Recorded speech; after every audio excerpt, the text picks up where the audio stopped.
Film dibuka dengan menampilkan sepasang sejoli yang tengah melakukan aktivitas bersepeda di hutan West Virginia, yang dimana kita ketahui bersama bahwa hutan itu adalah sarang dari para psikopat kanibal. Dan pastinya kedua orang itu akan menjadi korban selanjutnya yang kini benar saja tengah diincar oleh psikopat pemanah. Pria itu bernama Nick, sedangkan kekasihnya bernama Daria. Usut punya usut, si Daria ini sengaja mengajak Nick bersepeda ke tengah hutan dengan maksud untuk berendam di kolam pemandian air hangat. Karena Daria dan keluarganya sedari kecil menemukan kolam tersebut, alhasil jadilah Daria ingin mengajak Nick untuk berendam di kolam itu juga. Singkat cerita, mereka berdua berendam sambil melakukan adegan mantap-mantap, yang tanpa mereka sadari bahwa keberadaan mereka dari tadi sudah diendus oleh psikopat pemanah. Karena masih mempunyai hati nurani, maybe psikopat pemanah itu menunggu sampai Nick dan Daria selesai melakukan adegan mantap-mantap. Dan kemudian mereka pun melanjutkan perjalanan, yang dimana dengan sigap psikopat pemanah sudah siap untuk meluncurkan anak panahnya. Dan tiba-tiba suara teriakan dari Nick pun terdengar jelas menggema di hutan itu.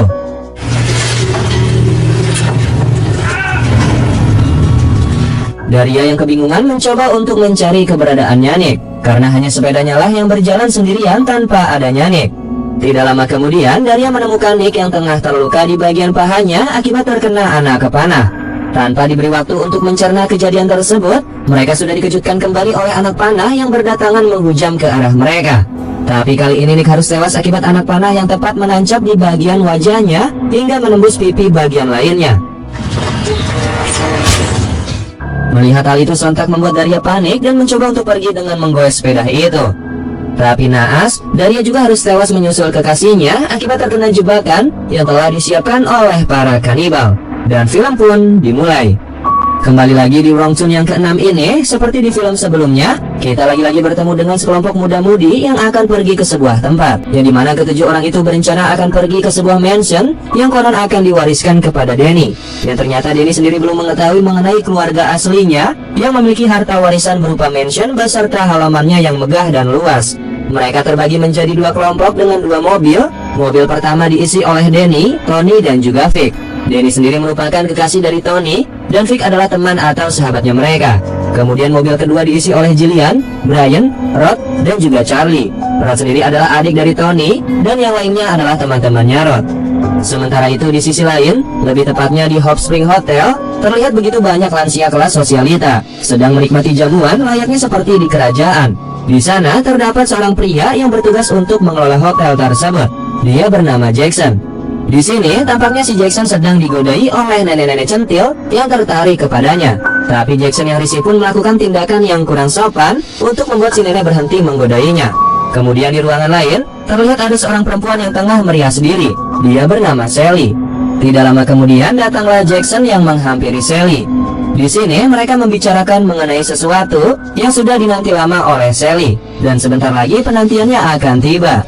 Tidak terasa, rombongan Danny pun tiba di mansion yang diduga adalah milik dari keluarganya Danny. Semua orang terkagum melihat kemegahan mansion tersebut, dan di depannya sudah terlihat Jackson dan Sally sudah menunggu kedatangan dari Danny. Mereka berdua pun menyambut kedatangan Danny dengan antusias, tapi sepertinya Jackson dan Sally tidak mengetahui bahwa Danny akan membawa begitu banyak orang ke mansionnya. Dan karena itu membuat Sally dan Jackson marah, dan alhasil mau tidak mau demi tercapainya tujuan awal mereka, Jackson dan Sally pun harus menahan amarahnya dan menerima semua orang yang dibawa oleh Danny ke mansion ini. Kedua orang itu pun langsung memperkenalkan dirinya bahwa mereka adalah pengelola sekaligus penanggung jawab mansion yang akan diwariskan kepada Danny.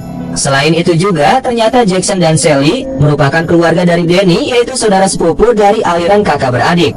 Kemudian semuanya diajak masuk ke dalam mansion untuk berkeliling melihat-lihat semua ruangan megah tersebut, sampai tiba di ruangan makan, yang dimana Jackson dan Sally hanya menyiapkan hidangan untuk Danny seorang saja, karena mereka tidak mengetahui bahwa Danny membawa beberapa temannya. Berpindah ke ruangan lain, yang dimana kita kembali lagi ke nenek yang terlihat sedang bersolek diri. Dirinya begitu antusias karena ingin bertemu dengan Jackson. Akan tetapi yang mengetuk pintu kamarnya bukanlah Jackson, melainkan hanya sebuah troli paket koper yang terpampang di depannya. Melihat hal tersebut, si nenek berinisiatif untuk mendorong troli itu, sampai suatu ketika dirinya diserang dan tiba-tiba Mr. Jackson. Oh. Tidak lama kemudian datanglah Jackson dengan pakaiannya yang selalu rapi dan elegan, enak dipandang lah ya guys. Dia pun kemudian menghampiri si nenek yang tengah sekarat, dan dibuat langsung tewas di tempat dengan mematahkan lehernya si nenek.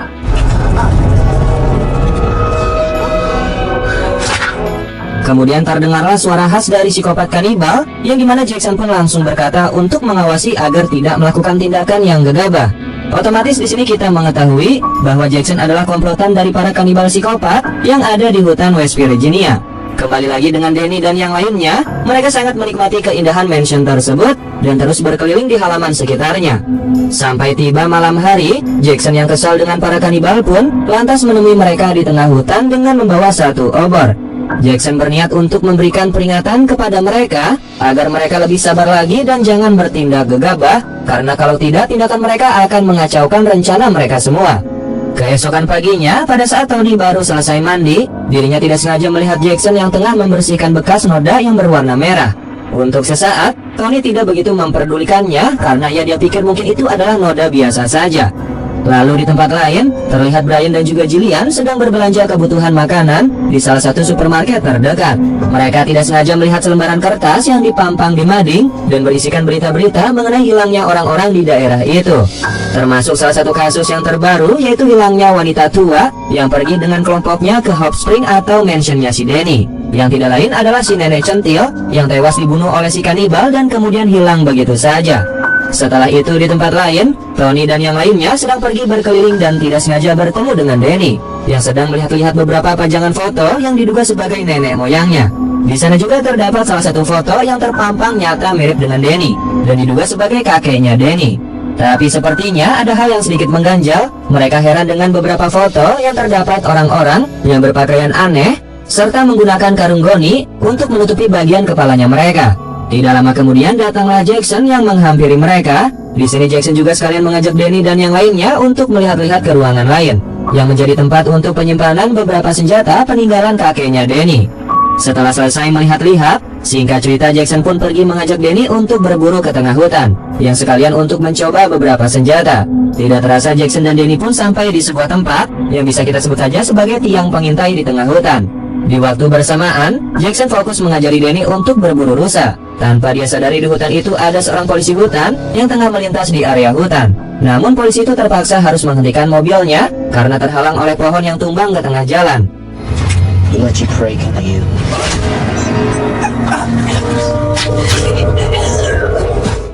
Danny sendiri berhasil memanah seekor rusa. Sungguh Jackson berhasil mengajari Danny untuk menjadi buas seperti dirinya. Tidak lama kemudian sampailah Vic di tengah hutan. Dirinya diberi tugas oleh Tony untuk mencari Danny yang tengah berburu di tengah hutan. Tidak sengaja, Vic pun melihat salah satu kanibal yang tengah memakan daging rusa hasil buruan dari Danny.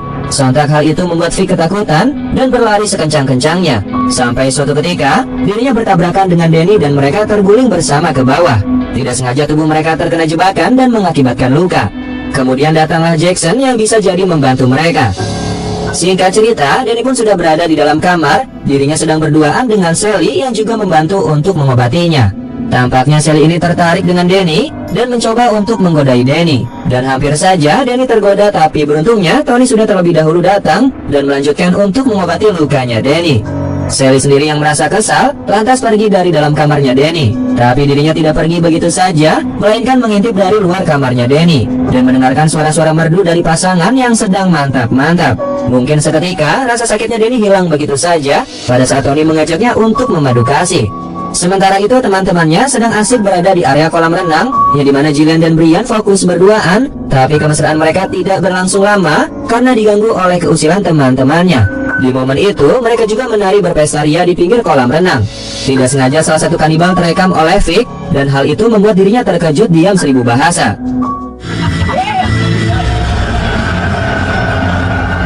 Singkat cerita, keesokan harinya Danny dan yang lainnya berkumpul untuk makan bersama. Di momen itu mereka membahas mengenai perencanaan untuk pengelolaan hotel yang akan diwariskan kepada Danny. Danny memutuskan untuk menetap di hotel ini, walaupun pada awalnya sempat terjadi kontra, terutama dari Tony sang kekasihnya Danny. Tetapi pada akhirnya Danny akan dibantu oleh teman-temannya untuk mengelola hotel itu. Setelah acara makan bersama, Jillian dan Brian pun terlihat sedang berdebat mengenai keputusan Brian yang akan ikut menetap di tempat ini untuk membantu Danny dalam mengelola hotel itu. Keputusan Brian ini membuat Jillian beraksi.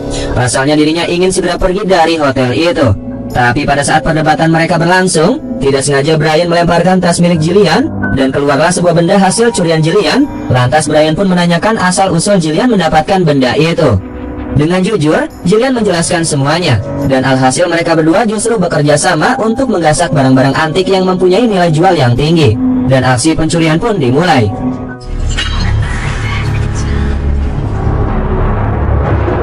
Karena mereka berdua adalah orang yang maruk, alhasil mereka pun lancang dan pergi ke ruangan rahasia, yang tempatnya didesain seperti tempat sakral untuk sebuah pemujaan klasik kuno. Di sana juga terdapat beberapa hiasan patung kecil yang bernuansa vulgar. Jillian si cewek gatal pun berinisiatif untuk menggoda Brian, dan Brian yang tidak tahan dari godaannya Jillian pun lantas menerima ajakan Jillian untuk melakukan adegan mantap-mantap di tempat sakral itu. Tanpa mereka sadari, aksi bejat mereka diperhatikan oleh Sally yang mengintip dengan gairah. Tapi bahaya lain justru datang menghampiri pasangan yang tengah bermantap-mantap. Pasalnya terlihat beberapa orang yang datang menggunakan jubah dengan tampak seram seperti para kanibal. Dan benar saja, Jillian dan Brian pun diserang oleh kelompok itu. Sementara itu, Brian sendiri masih hidup karena berhasil diselamatkan oleh Sally. Tujuan Sally ingin menyelamatkan Brian tidak lain adalah untuk menggunakannya sebagai pemuas nafsunya. Tapi tidak lama kemudian datanglah Jackson yang menggagalkan aksinya Sally. Kemudian Sally pun diperintahkan untuk membunuh Brian menggunakan bantal, dan Brian pun tewas. Sementara itu di ruangan lain, Vic, Tony, Charlie, dan Rob fokus mendata beberapa ruangan yang akan diperbaharui. Tidak sengaja Vic pun mendengar percakapan antara Danny, Sally, dan juga Jackson mengenai rencana mereka yang akan mengajak Danny pergi ke sebuah desa. Lalu malam hari pun tiba, benar saja Jackson dan Sally mengajak pergi Danny secara diam-diam. Tanpa mereka sadari, Vic sudah mengikuti mereka juga secara diam-diam.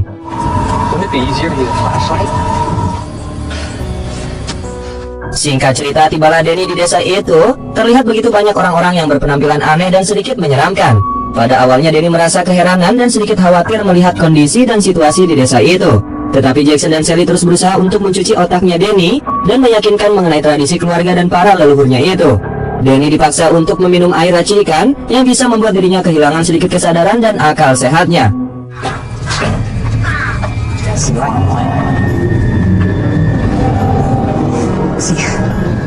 Sementara itu di sisi lain, Vic yang tengah mengintai di semak-semak harus tertangkap basah oleh salah satu kanibal, dan akhirnya Vic dijadikan santapan makan malam oleh orang-orang kanibal di tempat tersebut.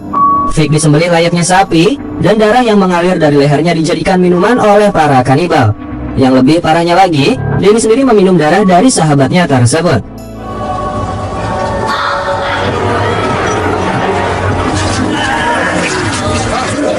Setelah kejadian yang mengerikan itu, ritual perkawinan sedarah pun dimulai. Di sini kesadaran Danny pun belum hilang sepenuhnya. Dirinya melihat bahwa yang tengah menari-nari di samping api unggun adalah Tony, kekasihnya. Padahal tidak lain dan tidak bukan, wanita itu adalah Sally. Aksi gila tersebut disaksikan oleh seluruh kanibal yang ada di desa tersebut.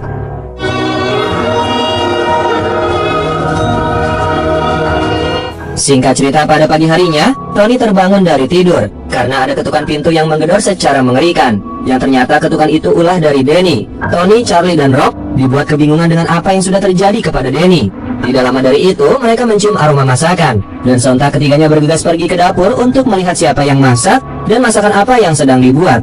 Semuanya dibuat terkejut dan ketakutan pada saat melihat yang sedang dimasak oleh Jackson adalah daging manusia. Sontak mereka pun langsung berlari untuk bersembunyi. Dan di tempat persembunyiannya, tidak sengaja mereka melihat jasadnya Jillian yang berada di dalam mesin pendingin atau freezer.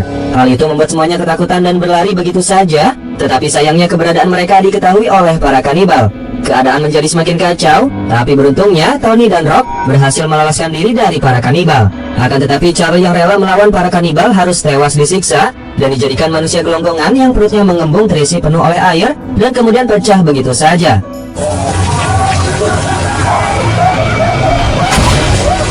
Sementara itu kakak dan adik justru malah berdebat karena Tony memaksakan diri untuk menyelamatkan Danny.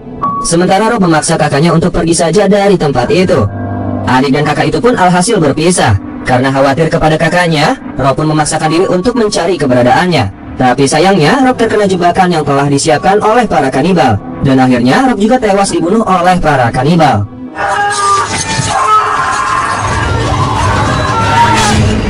Sementara itu, sekarang tersisa Tony yang sendirian berjuang untuk mencari keberadaannya Danny. Dengan berbekal senapan, Tony masuk ke dalam ruangan sakral. Dirinya di sana bertemu dengan Sally, yang dimana kedua perempuan itu langsung beradu kekuatan.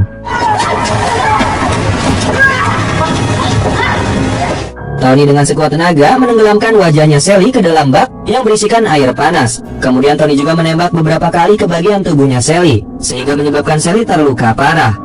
Tidak lama kemudian datanglah Danny yang marah kepada Tony karena sudah membuat saudara perempuannya terluka begitu parah. Danny pun menyuruh Tony untuk segera pergi meninggalkan tempat ini. Tetapi sayangnya Tony terlambat karena Jackson sudah terlebih dahulu tiba di ruangan itu. Pada saat Jackson akan membunuh Tony, Danny memohon kepada Jackson untuk tidak membunuhnya dan biarkan saja hal tersebut menjadi tugas dan tanggung jawabnya. Karena Danny lah yang telah mengajak Tony datang ke tempat ini, alhasil dirinya lah yang akan bertanggung jawab mengenai Tony. Dengan sekuat tenaga Tony berlari, tapi sayangnya Jackson berhasil mencegahnya dan Tony pun tertangkap. Keadaan pun dibalikan begitu saja oleh Tony, yang dimana dirinya dengan emosi dan buas menusuk dengan brutal terus-menerus ke tubuhnya Jackson sampai Jackson pun tewas. Melihat saudara laki-lakinya tewas dibunuh oleh Tony, lantas Danny pun menjadi murka dan sudah tidak bisa memberi Tony toleransi lagi.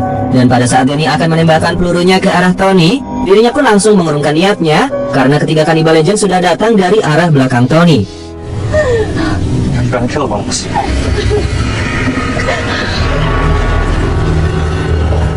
Singkat cerita, hotel itu kembali ramai oleh para pengunjung sosialita papan atas, yang dimana restorannya itu juga diberi nama Tony Restoran. Mungkin untuk mengingat si Tony, si perempuan yang pernah menjadi bagian hidupnya Danny. Dan di akhir film terlihat Sally masih hidup dan berhasil selamat. Dan sebagai adegan penutup, Danny bersama Sally melangsungkan ritual sakral di ruangan keramat. Dan adegan itu disaksikan oleh ketiga kanibal yang memakai jubah khusus sakralnya itu.